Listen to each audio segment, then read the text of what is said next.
This is System Software and Compiler Lab exercise number 3, and in this exercise we're going to see stimulation of a microprocessor. So what is a microprocessor? A microprocessor actually expands the code that we give. This is actually made to interpret the code very easily, or it is also called as making short notes of the code. As you can see here, macro instruction is a notational convenience for the programmer. It allows the programmer to write shorthand versions of a program. That is, when a program is there, it is like a gist of what the code that we have written. And the macroprocessor replaces each macro invocation with the corresponding sequence of statements. That is, it does all the expanding works.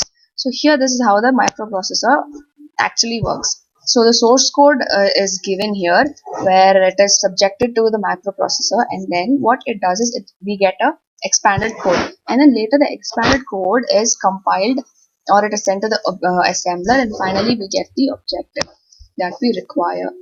So there's an example here. So this is a source. As you can see here, there are many instructions that are being given here, and the expanded source is also found here.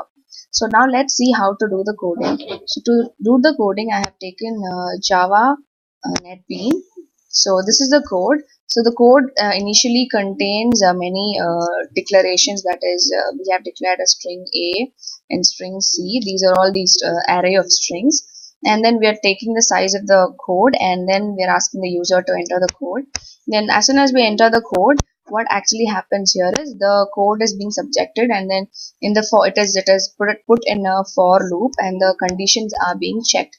So if there are any defined conditions, then it will provide the value to that to the variable that we have assigned here, and then it will also return the value. So when I run the program, it will be easier for me to show the example. Then later, when the actual program starts from #include, then it will start reading the program one by one, and wherever the defined value is being provided, it gives the proper value.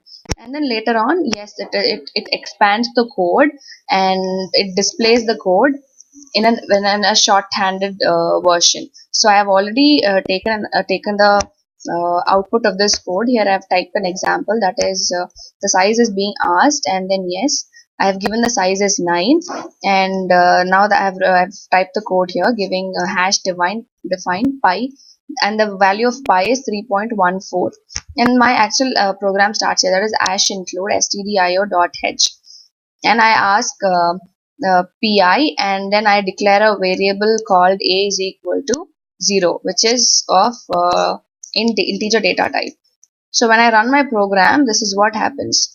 That is, #include is being displayed, and then stdio.h, and instead of pi, the value of pi is being given here, as you can see here.